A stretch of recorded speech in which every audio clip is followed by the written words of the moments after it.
اور میرے عزیزو، ایمان کی قدر و قیمت کا معیار کیا ہے؟ ایمان کا قدر و قیمت کا معیار کیا ہے کہ واقعی میرے دل میں ایمان کی عظمت ہے؟ اس کا معیار کیا ہے؟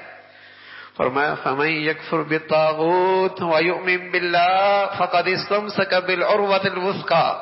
جب تک کفر سے اور کفریہ زندگی سے، کفریہ طور طریقوں سے، کفریہ عقائد اور نظریات سے نفرت نہیں ہوگی، اس وقت تک ایمان نہیں ہوگا۔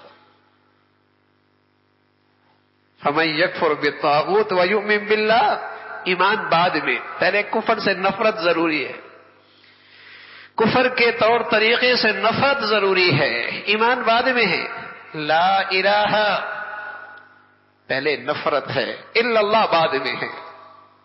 کفریہ زندگی سے نفرت ضروری ہے، اس لیے کہ اگر کفر کے بارے میں اگر تیرے دل میں، تیری اولاد کے دل میں نرمی آ گئی تو خطرہ ہے ایمان چلا جائے گا۔ ایک دن ایسا نہ ہو تیرا بیٹا مرتد بن جائے، ایسا نہ ہو کہ وہ کفر کے طور طریقوں کو اپنانے پہ فخر کرنے لگے۔ فَمَن يَكْفُرْ بِالطَّاغُوتِ، سب سے پہلے کفریہ زندگی سے نفرت ہے، اس کا انکار ہے۔ اگلی بات ہے وَيُؤْمِن بِاللَّهِ، پھر ایمان ہے۔ فَقَدِ اسْتَمْسَكَ بِالْعُرْوَةِ الْوُثْقَىٰ، جس نے ایسا کر لیا، اس نے واقعی ایک مضبوط کڑے کی پناہ لے لی، واقعی اس نے ایک مضبوط کڑے کی پناہ لے لی، جس نے مضبوط کڑا پکڑ لیا جو اسے ہر خطرے اور ہلاکت سے محفوظ رکھے گا۔ لیکن شرط کیا ہے کہ واقعی دل و دماغ میں ایمان کی عظمت، ایمان کی اہمیت ہے، کفر کی زندگی سے نفرت ہو، کفر کی زندگی سے نفرت ہو۔ پہلے کفر کی تعریفیں زبان پہ آتی ہیں، کفریہ طور طریقوں کی تعریفیں زبان پہ آتی ہیں، پھر ایک وقت آتا ہے اسلام بھی زندگیوں سے نکل جاتا ہے، اسلام بھی ایک زندگی سے نکل جاتا ہے۔ اللہ کیا کہتا ہے؟ وَالَّذِينَ كَفَرُوا يَتَمَتَّعُونَ وَيَأْكُلُونَ كَمَا تَأْكُلُ الْأَنْعَامُ وَالنَّارُ مَثْوًى لَهُمْ۔ کافر لوگ ایسے ہوتے ہیں جو دنیا سے یوں فائدہ اٹھاتے ہیں، دنیا سے یوں کھاتے پیتے ہیں جیسے جانور ہوتا ہے۔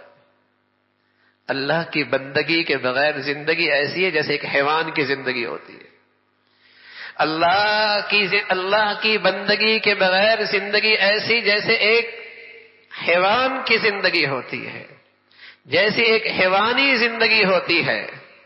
فرمایا ایسا دنیا سے نفع اٹھا رہے جیسے کوئی حیوان اٹھاتا ہے، بندگی اللہ کی کوئی نہیں، ایسا ہے جیسے حیوان ہے۔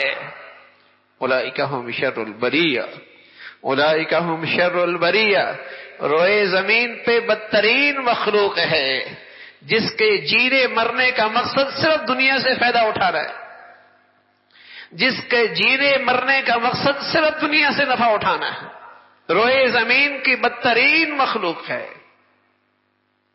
اپنی اولاد پہ نظر رکھو، اپنی نئی نسل پہ نظر رکھو کہ ایمان اور اللہ کی فرما برداری کی قدر و قیمت ان کی زندگی میں کتنی ہے،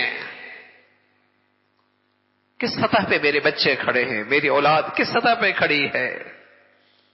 یہ تو ایک حیوانیت کی زندگی ہے کہ اس کی زندگی میں اللہ کی بندگی کی اہمیت ختم ہو جائے۔ یہ تو ایک جانوروں کی زندگی ہے کہ اس کی زندگی میں اللہ کی فرما برداری کا کھانا ختم ہو جائے۔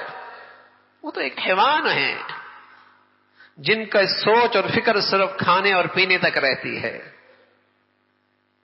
ایک مسلمان کی زندگی، اس کا اول آخر جینا مرنا صرف اس پر ہے کہ اللہ کے فرما برداری پہ جینا ہو، اس پہ موت آ جائے۔